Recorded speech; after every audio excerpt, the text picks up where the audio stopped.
All right, welcome to the 21st episode of the How to Build a Black Nation with Power podcast.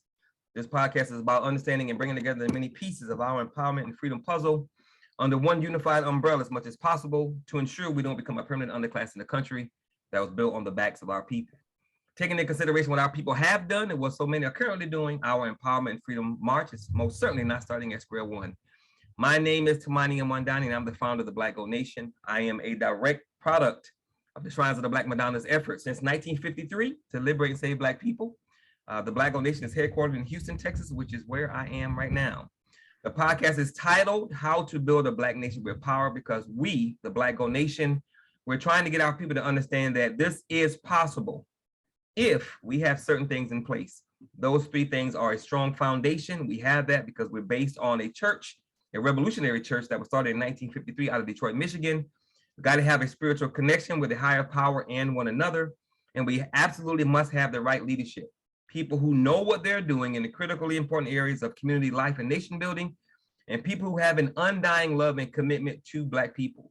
Like the minister Louis Farrakhan says, we are a hard people to love because of what we've been through. And if we don't have the right leadership that don't understand what we're dealing with, they will quit on Black people because it's too damn difficult. And those N words over there, and we don't understand when we take that mentality, we're quitting on ourselves because we need our people because nobody's coming to save us. So one of those areas of leadership and expertise we're going to talk about tonight, that is the area of mental health. And our guest candidate is Brother Larry Rencher. That's right, Rencher? Yes, right. sir. He's a candidate to help lead our mental health division moving forward. So before we get into the questions, let me first say thank you, brother, for taking time out of your evening to be here. Like I said earlier, before I clicked record, 24 hours ago, we did not know each other. But I'm hoping and praying, man, that this is the beginning of a lifelong relationship. Exactly. Because we are going to understand that if you don't make it, I don't make it. Yeah. If I don't make it, you don't make it. You've been blessed to have a toddler in the house. Yes, so sir. What we do paves the way for her. Yeah, exactly. Because God willing, she's gonna grow up, and we don't want her to deal with the same crap that we're dealing with now, and the stuff that our parents dealt with, and our grandparents dealt with, and everybody before that. So the work that we do is critically important. And like we were saying earlier, again before I click record, that barbershop talk, it sounds fantabulous. But look, man, we got to get to work. Yeah. We got to get to work because no one is coming to save us. So on that note, brother, I really thank you sincerely from the bottom of my heart for being open, for responding to all those damn Facebook messages as we went back and forth to figure out what's what. But we're here. Listen, you were speaking my language. So I was like, okay, I just had to respond back. So I was like, okay, I like where this is going. Yeah. So of course, I had to follow up and, and now we're here. Yeah. I want you to take pride in the fact that we are here, brother. Yeah. Because out of every Larry Rencher I reach out to, trust me, brother, everybody don't respond. Gotcha. Many are called, but few are chosen. Yeah. Not everybody answers the call, brother. So I'm glad you're here. So before we get into the questions, man, let me know a little bit more about yourself, your background in mental health, so that we can build and go from there. Well, I'm originally from Cleveland, Ohio. I didn't get my location up. Currently, I'm in Jacksonville, Florida right now. Been a resident for about 15 years now. I said I grew up Cleveland, Ohio. I left to join the Navy back in 07. Got out 2011. I love the weather here. It felt like it was the first time I seen sunshine. Oh wow! Okay. Bro, if you ever go to Cleveland, usually around this time it's just gray. So I was used to that grayness, but I got out the Navy, liked it, liked the weather, so I was like, you know what, I'm gonna stay here, establish my roots. Yeah. What was your MOS in the Navy? What'd you do? I was quartermaster. Oh, okay. So all right. Supply. Yeah, I know what that is. Well, navigation. Oh, navigation. So, yeah. You're thinking about the Army. I am, because that's what I was in. But a quartermaster is navigation in the Navy? Yep. Oh, okay. Okay, Yep. well, I didn't know that. All right. Learn something new every day. Okay, cool. And how long were you in? 04 to 4 years. 4 years. 4 Okay. years. Right. I mainly my goal was really just to get the GI Bill because I wanted to go back to school. Sure. That's always been the goal. That was always my primary goal for joining the military. Yeah. So once I got out, I enrolled in Kaiser University, is local school here. Okay. Picked up psychology. Okay. I honestly didn't know what I wanted to do with it, but I guess I was just, human behavior was just something that I was just interested in. So it felt natural for me. Yeah. After I graduated in 2016, and I got into social work. Okay. Started off at First Coast Child Protection Team. Mm-hmm. Basically, that's an organization where after they would see kids that were involved in like sexual abuse cases and things of that nature. Yeah. They will come there. That's where interviews be conducted. I believe they're called forensic interviews. Forensic interviews and the examinations and that type of thing. The kids there were also they also had the ability to receive therapy. Okay. That which was often recommended. One of the things that caught my attention was that I seen that a lot of Black families didn't believe in therapy. Yes, sir. So you will see it. I've seen some pretty disturbing cases that were taking place, sexual in nature, and it was usually the father that would say something along the lines of, we don't believe in that. We'll just, persevere through. We'll. Yeah. So it was just like, man, that type of trauma that a lot of those kids had to deal with, you just don't persevere through that. It just don't go away because you're gonna ignore it. Yeah. Yeah. Which is a part of our problem. So that was really an introduction into, one of the needs I seen in the mental health field for Black folks. After I left there, I got involved in child welfare. Okay. So I became case manager. So, I would do the home visits. I had a caseload, 20, 25 kids, things of that nature. Mm-hmm. I really didn't enjoy it too much. Because it's sad? I wanted to get back into get into mental health. Okay. So I ended up, I left there, and I got a position as a social worker at Northeast Florida State Hospital. Okay. That's when I really, I really got a real education into, mental health and what it looks like, and what to look out for. Yeah. I kind of actually I did, I got well versed in mental health first aid. Mm-hmm. So pretty much the gist of mental health first aid is just knowing how to deal with people that's going through not necessarily an emergency, mm-hmm. a mental health emergency, but if they, just going through intense bouts of depression, things like that, I know how to, help people cycle through that. Okay. Without escalating, escalating anything. Yeah. After that, I got out the field. I got out the field for a little bit, only because it's, social services isn't the most lucrative. Oh, no doubt. Sadly, yeah. Sadly, so I had to get out and, focus on some other things and, start, I'm in the process of building a business now. But my goal is I do want to get back into it though. Okay. So that I think I shared with you that event next year. I plan on next year trying to pursue my advanced degree in clinical mental health. Right, right. So would you say that mental health is what you're most passionate about, or is that something else? Mental health is definitely aside from being a father. Yeah, aside from being a father, husband, good. But it's what I'm passionate about, because I see, I see the stigmas that we place on it, and it's, you don't have to go too far to see that we're surrounded by people who are just acting out on unhealed trauma. Yes, sir.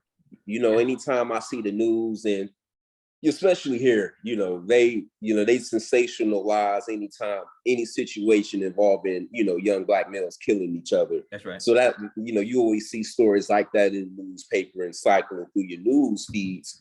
But the first thing that comes to mind to me when I see, two young men, acting out against each other, is that they're just acting out on just unhealed trauma. Yeah. That, even as men growing up, what's the first thing they teach us? You don't show no emotion. Oh, no emotion at all. And real men don't cry. Yeah, men don't cry. That's right.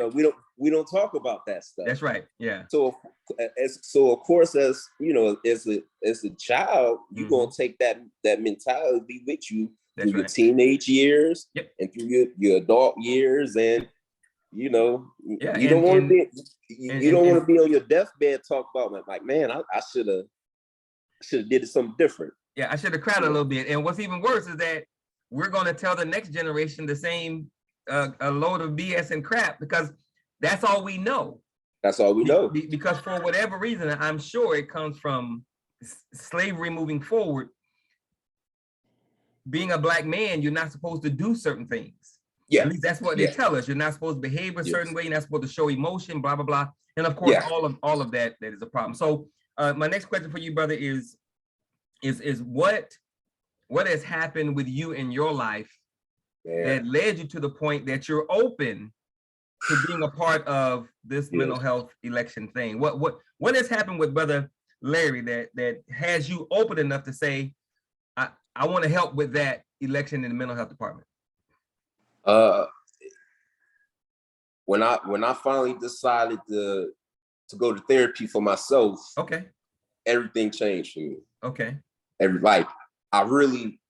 I guess I really got to the point where I understood the process. Because therapy isn't just you just going, to some stranger. I mean, the initial phases of taking therapy, yes, you're venting to a complete stranger. Sure. And that's just part of the process. Yeah. Because your wife was a stranger at some point. Right. But what worked for me was that I was able to get a Black male therapist. Yes. And that helped a lot because he understood. We speak the same language. What it means to be a Black man. Exactly. In America. So he understood that, I come from a family that was impacted by the 80s crack epidemic. Yes, sir. I mean, shit, to this day, it was within these past, I'm 37 years old. And and I was finally able to really deal with some of the issues that's been following me since childhood. Okay. And I was able to make sense of it. I was able to process those emotions, and I was able to move on from it. Yeah. And I think I started going back to therapy probably 2020. Okay. And it's been the best decision I've made in a long time. All right. Amen. Yeah. Okay. So as a candidate for the mental health division, what do you hope to bring to this division? And what would you like to do when you're here to leave for the next person who takes over? What would you like? What would you like to bring to the division? What would you like to do while you're in this position? And what do you want to leave for the next person to take over, if that next person isn't you? Well, I think one of the first goals I would have is like, how do we go about breaking this stigma when it comes to mental health and therapy? Yeah. I think what I eventually realized is that, therapy is a clinical process. You get a I don't know what to call it. You have a whole plan set in place. Okay. For your life on how to improve your mental health. Okay. And someone who is actively going through the process, I want to be able to bring that experience to my, to this position. Sure. Man, I'm sorry. I lost my train of thought. Because that's a great question, but man, you may ask the question again. No, you good. But yeah, that's what I want to bring to the table. It's just my experience, Okay. My life experience. Yeah. Because like you say, life experience is the best teacher. Sure. So hopefully we could put something in place, especially something for Black men. Yeah. I know we talk about rebuilding the Black community, and that starts with rebuilding the family. Sure. So with rebuilding the family, that starts with us as Black men. The members of the family. The members of the family. Yeah. Yes, sir. Yeah. Yeah, so, I can dig that. Okay. Yeah. Okay, so why do you think, I mean, we've kind of already hit on this. Why do you think Black people don't do therapy? And do you think it's a result of our history in this country, as far as what we've been through? I think it's a result of our history in this country. If you look back on it, like just think about being, if I was a Black man back in the, let's just say 30s, 40s. Yeah. Back in, somewhere back then. I can only imagine having that, you have to be a certain way. Mm-hmm.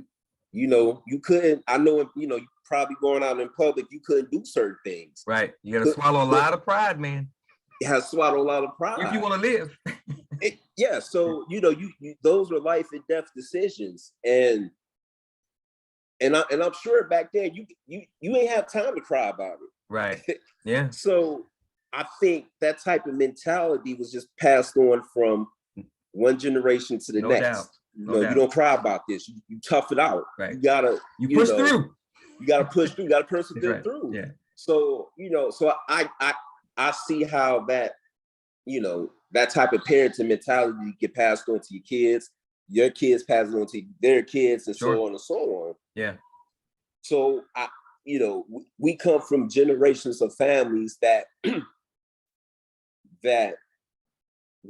just had to be that you had to be emotionally, I guess you could say, unavailable to a degree. That's right. Yeah. Yeah. It that our history, not only as men, but how we don't understand therapy and really don't want to have anything to do with it.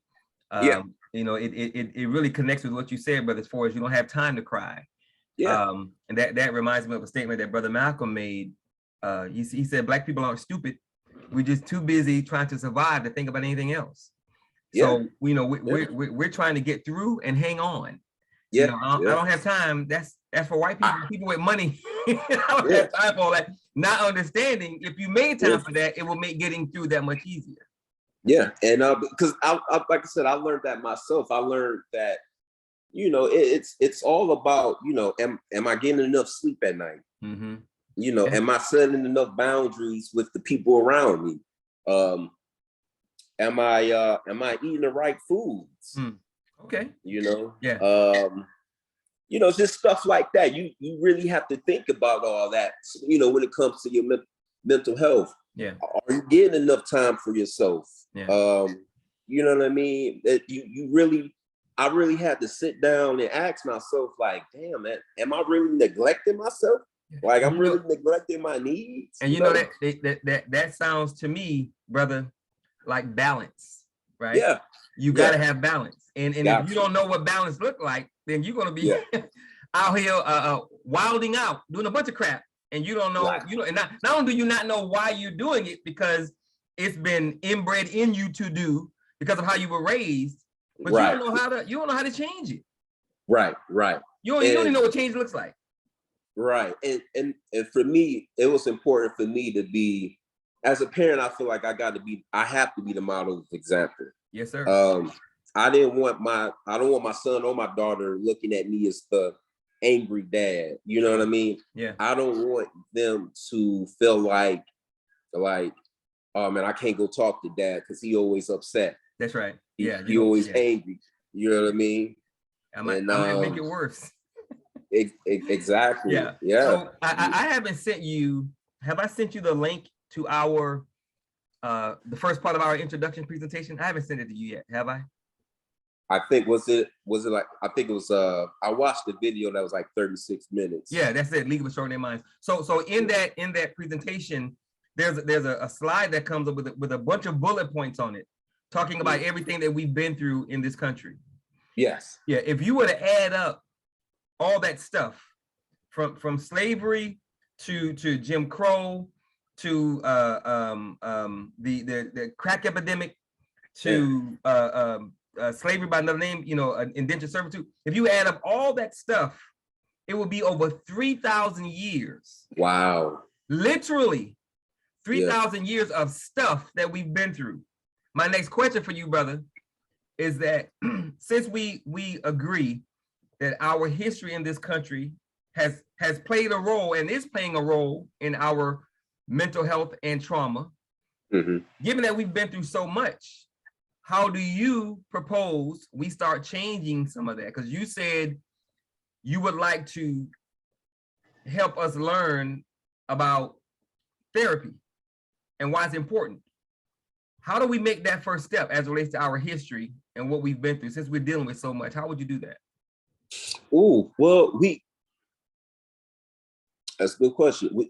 We have to understand,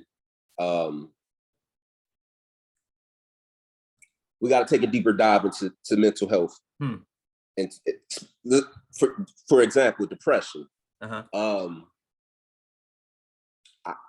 Depression isn't always walking around sad all the time. Okay. Depression comes in many forms. Yeah. I learned that I was depressed and I didn't even know it. Oh, okay. Because there were times where, I would come home from work and I would just instantly dive into, doing something constructive around the house. Okay. I was always doing something. Like I wasn't sitting down watching TV. I wasn't relaxing. And once I started therapy and I started explaining like my day-to-day routines and stuff like that, and not sleeping, I wasn't really, I was fine with getting 4 or 5 hours of sleep. I'm like, man, don't bother me. This is what I do. It's what I do. Right. But what my therapist had told me was, just because you're not sitting there moping and crying or anything doesn't mean that's not depression. Right. Depression can show up in many forms. Like I was just, I forgot the exact term of how he described it, but basically, like I said, I wasn't allowing myself to rest. I was keeping busy. I was keeping myself preoccupied. Okay. But yet depression can show up in many ways. And me having conversations with, other men around me, that they didn't even realize that. Sure. I've had people tell me that they were able to identify certain things within their day-to-day behavior that was a sign of depression. Okay. So I think we have to really educate ourselves a little bit better on just not only depression, but just everything about, you know, that encompasses mental health overall. And just because you're sad doesn't necessarily mean you need medication. I know some people are big on like, yeah, you know, all they're gonna do is prescribe the medication. It's like, no, if you're able to take the necessary lifestyle change, make the necessary lifestyle changes, you can improve your mental health just like that. Yeah. You know, I think what most people have a hard change is hard, you know, but it's necessary. Yeah. And what, you know, I realize again, you know, I'm an advocate for therapy. You know, during my time in therapy, I was able to recognize that, like, hey, I need to make some changes. Yeah. Let me ask you a question. So, so I of course have heard that before. Change is hard. I'm gonna tell you why I don't believe that. I don't believe that because with the right motivation, you'll change in a heartbeat. I'm gonna give you an example. So give me one of your bad habits. I'm sure you got one or two. Give me one. I'm trying to think. Let me ask my wife real quick. Nah. Yeah, she know a few. I eat all snacks in the house. All right, so you like sweets? Oh, I like sweets, yeah. You like any sweet in particular? Is it ho-hos, donuts, anything in particular? Usually cookies. Cookies, okay. Any particular kind of cookie? I like snickerdoodles. Chocolate chip. Chocolate, all right. Yeah. What is your daughter's name? Dallas. Dallas, like the city, Dallas. Yeah, but IS instead of AS. All right, I'm not gonna hold that against you because I'm down for the Houston Texans. So, all right. So you love to eat chocolate chip cookies. Yeah. You like them sweets. And Dallas is the love of your life. Right next to your wife, of course. Yeah. Right. Now, if you guys are blessed with another child, it's going to be amazing how much you're going to love that one, just like you love the first one. Mark my words. I was actually worried when my second child was born. Can I love? Yeah, you can. So if you were told tonight that if you don't stop eating these chocolate chip cookies, Dallas is not going to see the weekend. Oh, okay. How quickly would you stop eating them cookies? Oh, just like that. A cookie what? What's a cookie? I'm allergic. That's right. The motivation. So yeah. I think deciding to change is difficult because we don't. Who wants to change? I like me like I am. I like what I do. There's nothing wrong with me, first off. So we don't want to change because we think we got it all together. But with the right motivation, you'll change it. And for me, I just wanted to be the goal is to always be the best version of myself, not only just for me, but my family. Sure. Yeah. So given the fact that as a people we've been through so much in this country, is it safe to say and or assume that we're all dealing with some kind of depression? Because being Black is not easy. I mean, it's, PTSD is real. Yes, sir. PTSD doesn't just, most people think it just applies to like the military. Yeah. Like no, PTSD is real. Because if you think about it, a child shouldn't have to grow up in the neighborhood. Think about the PTSD of a child that grew up in the neighborhood where he heard gunshots every night. Yes, sir. That trauma is going to stay with him all the way through to his adulthood until he actively acknowledges that, like, hey, I need to make a change. Yeah. But the thing is, you have to make that acknowledgement before you end up in that's baby Dallas right here. Yeah, brother. I guess. But before God, I lost my train of thought. But before you end up in a compromising situation, whether that be death or jail. Yeah. And I'm glad you mentioned that, man, because I read a report on a study that was done on Black children who live in or around America's inner cities. The result of that study, brother, is what you just said. Black kids who live in or around America's inner cities are suffering from post-traumatic stress disorder at twice the rate of people who've been to actual combat. Yep. So then they never been to war, but they live in war zones. Yep. And I think what I realized within myself, but overall, I think as a community, we've normalized a lot of the dysfunction that we've experienced in our lives. We've normalized abnormality. Yeah. Yeah. So it's like the nigger factory. That's just how it is. No, man, that ain't normal. Yeah, it's not. It ain't normal, right? It's like you said, if we don't acknowledge the fact that me hearing these bullets, these shots being fired, me seeing the litter, me seeing the debris, me seeing the graffiti, me hearing people screaming for help, that is not normal.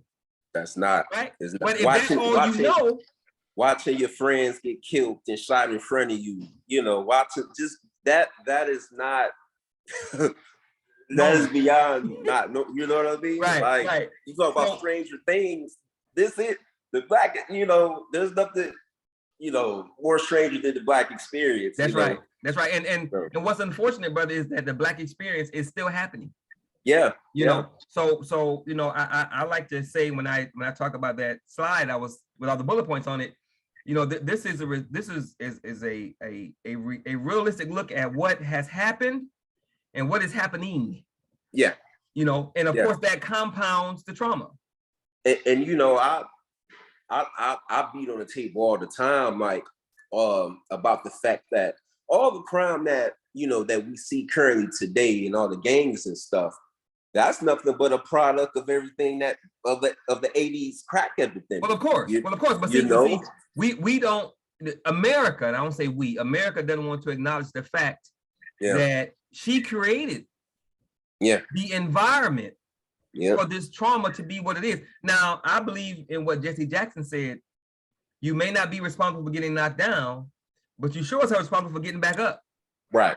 But how do you get back up when you don't know what getting back up looks like? Because everybody, usually in those neighborhoods we're speaking of, everyone around you is going through the same mental struggles. That's right. That's right. So it's like, how? Yeah. You know what I mean? We have to find a way, brother. And this is why this department and people like yourself are so important, who understand the importance of mental health and healthy mental health. We got to find a way to give our people a breather. Oh man. For a minute, right? Find a way to just let it all go for a minute. Yeah. Trust me, it's gonna be there when you get finished letting it go. And we got to find a way to focus and harness the energy so that we can move forward. Go ahead. We got to find some time, self-care. We got to start taking care of ourselves.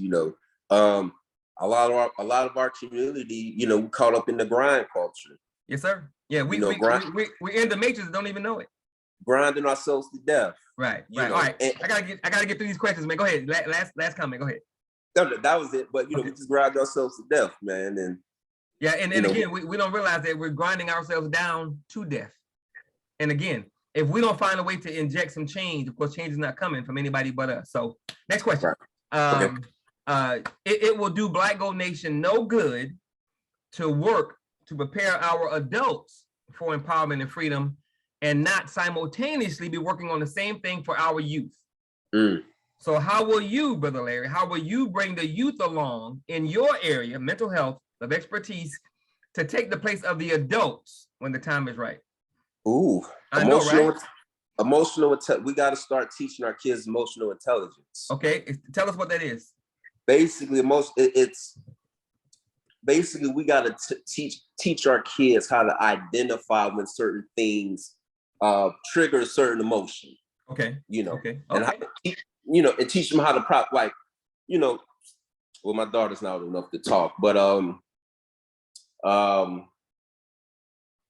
say she lost something. I don't know. I'm trying to find a good example, but basically just teaching them how to say, like, okay, how am I? Ask themselves, how am I feeling right now? Coping mechanisms. Yeah. Yes. And identifying healthy coping mechanisms. Okay. And basically, it's just teaching self-control. Because emotional intelligence leads to self-control. Yeah. And it's you don't have to look too far on the internet to see just grown adults just exhibiting just a lack of self-control. Yeah. You know, I mean, they just embarrassing themselves, they embarrassing their families too. But and they're not even thinking about how they're embarrassing themselves and their families and everything. yeah. You know, like I said, America has created the nigger factory, and it is on automatic pilot. Yeah. We do it to ourselves because we're not even thinking. Yeah, but I think to go back to the question, we got to start teaching. Emotional intelligence, and just helping them identify the things that if certain things make you angry, that's okay. Just learn how. It's all right. Can you do anything about it? No, then you just move on. Yeah. And then also, like you said, finding healthy coping mechanisms. That's right. I mean, those are the types of things you take from childhood and you carry with you your whole life. That's right. And this is another reason why I do what I do and why we're having this election is that I don't disagree with people when they say, it all starts in the home, or it all starts with your family. I don't disagree with that. However, the caveat is, well, what if your home is hell? Yeah, right. What if your home is chaos? So that's when community has to step up and realize that this little brother, this little sister, they don't have the same home that young sister Dallas has. Right. They might not have two loving parents. They might not have a father who's in the mental health. They might not have that. So yeah, I hear what you're saying. However, that's not the reality. Yeah, dude, because they might have a home, but do they have functioning adults at home? They got a house, ain't no home. Yeah, they got a house. They got 4 walls. It's a dwelling. Yeah. All right, next question. So the Black Go Nation's leadership selection process ends this month. Ideally, Brother Larry, you're going to have 5 to 7 people who make up your cabinet. They speak your language. They care about mental health, right? So the question is, what would be your initial marching orders for your cabinet? What are going to be the first 1, 2, 3 things you have them do as it relates to getting ready to start helping Black people move forward in mental health? What's going to be your first few marching orders for your cabinet? Ooh. Man, brother, you throwing fastballs at me. Sorry, I don't know how to throw slow ones. Man, what would be the first? What would be the first executive? Not executive order, but that's a good way to think about it, because you got to remember, Brother Larry, we're looking for leadership, right? And right. even if you say, brother, look, man, I want to help, but I'm not the leader yet, or whatever. You don't know what God has in store. You don't know what the ancestors got in store. Hell, you might be number 3, and number 1 and 2. They might not be there anymore for whatever reason. So you might have to step up. So you never know when it's going to be your time. So these questions are important. And I want you to start thinking along these lines, because I need you. Your family needs you. Dallas needs you. Right. Black people need you to lead, because we're so far behind. Everything you said, brother, about mental health is proof that we're behind. Right. You know what I do? Because I know I myself, I work locally with a nonprofit group called the Better Dad Society. Okay. So my first course of action would be to, if they haven't already done so, to identify any nonprofit in whatever city that they're in. That's a good one. Because you got to get in the trenches. Oh, sure. That there's no way. You can't sit in a classroom. You can't sit in the meetings.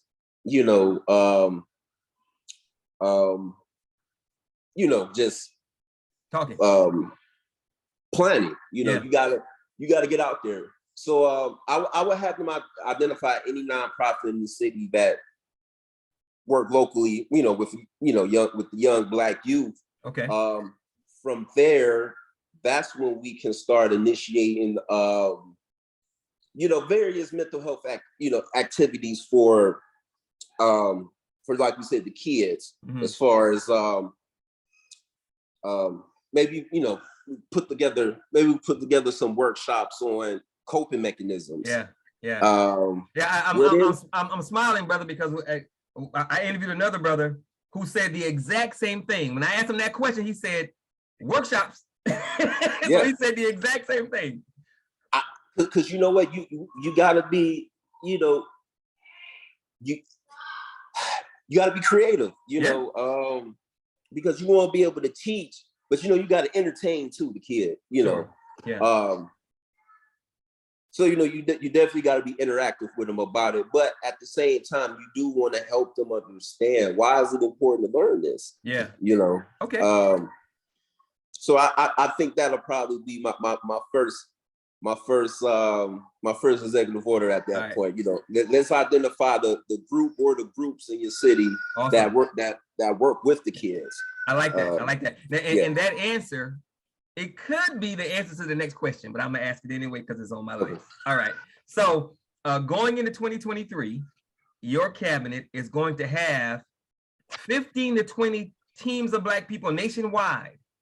Some of them might be outside the country, but 15 to 20 here in the US, of which each team is going to have at least one local representative that says, I want to represent mental health under Brother Larry's direction, right? So our inauguration is in October. We're bringing everybody together to Houston, Texas in October, meet the new leadership, strategize, have a good time, blah, blah, blah. January 2023 moving forward. You got 15 to 20 teams of Black people around the country. All of those teams are going to have at least one person that says, I want to help with mental health. Next question. What's going to be your 1, 2, 3 step first marching orders for the local teams? You've already told me what you're going to do for your cabinet. Go find some local nonprofits. And what are you going to tell your local representatives to do who are in different cities? Ooh. And again, that answer could be the same, but I don't know. Right.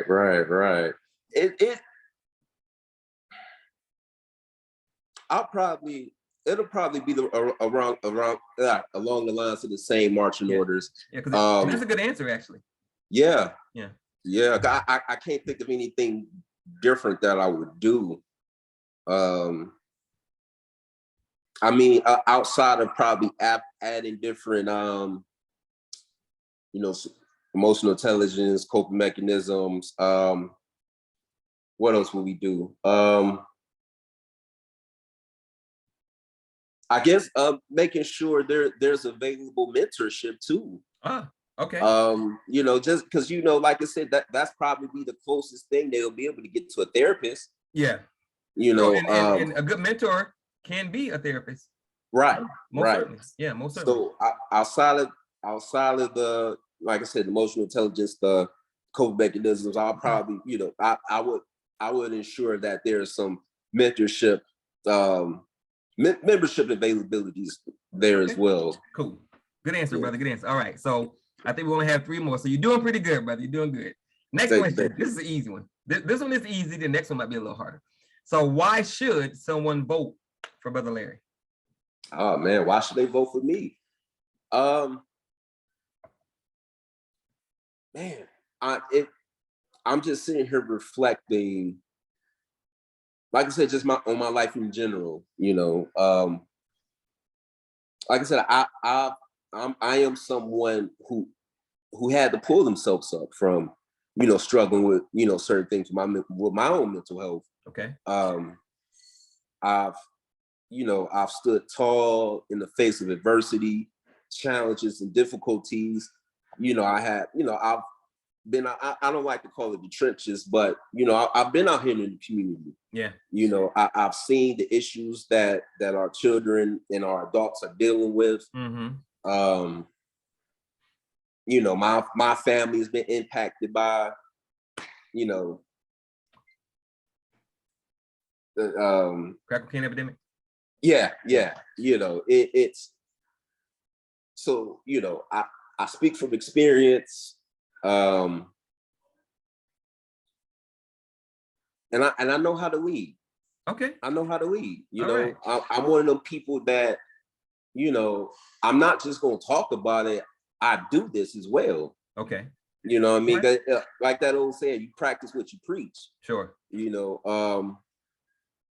so I'm one of them type of individuals. And I'm always, I'm always learning. Okay. I'm always, you know what I mean? I'm not, because everybody has a story. Sure. I always feel like you can learn something from anybody. That's right. So, I wouldn't be the type of leaders where, I'm not going to feel like just because I'm the leader, your perspective is invalid. I'm like, shut up and listen. Yeah, like, hey, let me, I want to hear this, Right. Okay. Man, I would have thought I would have done a little bit better at No. but that's a good one. The next one is one that might take you a little longer. So okay. Why should someone vote for you? Great answer, brother. Great answer. Next question. Why should someone not vote for you? Why they shouldn't? Yes, sir. Well, I understand this is a leadership position, and I know how in leadership positions, people prefer when they have certain titles in front of their name. Okay. I don't have a title. I'm not Dr. Larry Rencher.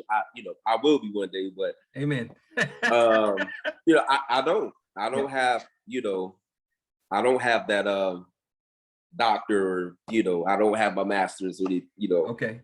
of that. So gotcha. So I can see that one reason why somebody won't vote for me, Yeah. Yeah. I can dig that. And I think oftentimes we don't think that just because a person doesn't have those initials after their names doesn't mean that they don't know. Yeah. And like one of my favorite singers, Curtis Mayfield, said, educated fools from uneducated schools, right? So just because you've been to school don't mean you know everything. Exactly. Yeah, so we make that mistake. Okay, brother, last question. If you could only have one takeaway from everything we've discussed this evening, one takeaway that everyone who's watching live, everybody who watches the recording, they will have that one takeaway from everything we've discussed tonight with them for the rest of their lives. From our conversation tonight, what would that one takeaway be from what we've discussed that you would want people to keep with them for the rest of their lives? Only one. We're nation building. Good answer, brother. Good answer. I like that. That's it. That's what it's all about. Like I said, we just met not even 24 hours ago. 24 hours ago. Look at us, cousins. You know what I mean? But you spoke a language that I've been wanting to hear. Yes, sir. And that was nation building. I'm like, hey, I'm all for it, brother. Let me know what time. And and here, like I said, here we are. But that's what it's all about, is nation building. We touched on it earlier. Like, we ain't all got to agree. That's right. But like you said, there, as long as we stay on that one that we all know what the mission is. Right. There's no one's coming in on the white horse and shining armor. Nobody. And, I mean, we have to do this ourselves. And that's why I've been advocating mental health so hard, because as Black men, we have to do our part. Yeah. So in saying that, we gotta start looking within. Like, okay, what do I have to do to become the best version of myself? Mm-hmm. That's all you have to ask yourself. You have to act, and then from there you have to start asking, we have to start dealing with those things that cause you pain and suffering. That's right. You got to stare it in the face. Yeah, because as frightening as it might be, if you don't deal with it, it's going to deal with you for the rest of your life. So it's in your best interest to find a way to deal with it. So in closing, I want to remind everybody why we're doing this, why we are having this conversation. Why am I interviewing this brother? What are we doing? So our people as a whole are in a bad spot. Yeah. And we're in a bad spot for some very specific reasons. All of those reasons were done on purpose. So we can always talk about what has happened and what is done to us, but what matters most is what are we going to do to fix it? Yep. Because no one is coming to fix it. The predator never leaves where it preys and never leaves where it drinks and where it eats. For what? The eating and drinking is good. I'm not going to leave. I'm good. So we have to give the predator incentives to leave our space. But to do that, you got to be in the right frame of mind. Mm-hmm. To do that, you got to have the right spirit. To do that, you got to be ready for the challenges, because it's not going to be easy, because it's going to be a fight. Because guess what? They don't want to leave. Yeah. Right? The eating and the living is good. So what we're doing here is we're trying to find leaders who know what they're doing in all of the critically important areas of life as it relates to being Black in this country and around the world. We got to find as many Brother Larrys as possible, because A, he understands mental health. B, he cares, and C, he wants to help. But mental health is just one area. Mm-hmm. We got to know how to feed ourselves. We got to be able to employ ourselves. We got to control our local economics. We got to be connected to one another spiritually. We got to develop a new kind of culture that's pro-Black and not full of nigger stuff.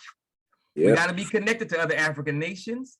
We got to build in our own communities, physical institutions that we control. Yep. We got to be healthy mentally, physically, spiritually. We got to have political power. We got to have, we got to find a way to be whole. And no one is going to do that for us. And if it's going to happen, it's going to happen because Black people care enough to help us make it happen. So what we're doing is we're interviewing Black people who care, who have some expertise and who want to give back, because that is the only way we're going to make it. Brother Larry has an almost 2-year-old daughter going on 20. If we don't make a way for her, if we don't build our own version of Wakanda, then we are doing her a disservice. Yes. We're doing our own children a disservice. We're doing ourselves a disservice, and we're disrespecting everybody that's come before us. Like we said earlier, before we started recording, where will we be were it not for the Black woman? Mm-hmm. Where will we be were it not for brothers and sisters standing together as a community? Where will we be if people didn't sacrifice for us to make it this far? So we've come a long way, but we got a long way to go. Long way to go. Yep. You know, because we don't control anything that affects and governs our personal lives. The control is in the hands of people who brought us here on slave ships, or people who took over the land that we already own, because, you know, we were already here. We were already in a lot of places, right? Yep. So if we're going to get ourselves back in balance, if we're going to be able to do what we need to do to move ourselves forward, we're going to have to do it. Brother Larry said multiple times before I clicked the record button, that barbershop talk, it sounds awesome. It sounds quite Black, but look here, man, we got to do the work.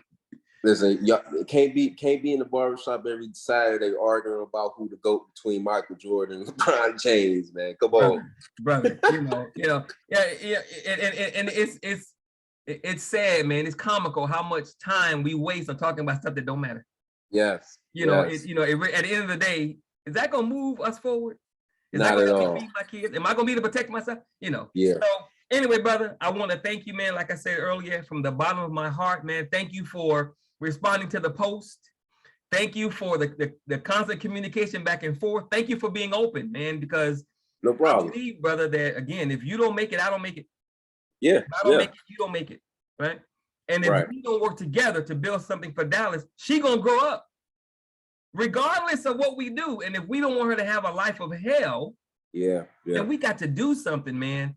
And if we do it together, that not only makes it easier, but that makes it that much faster. So before I close this thing out, man, is there anything you want to say in closing before I click off? No, just most importantly, you know, we got to make sure we pass the baton off to our kids in first place. Come on. In first place. In first place, that's it. Yeah, I like that. In first place. Hell, I want to cheat and be in the lead.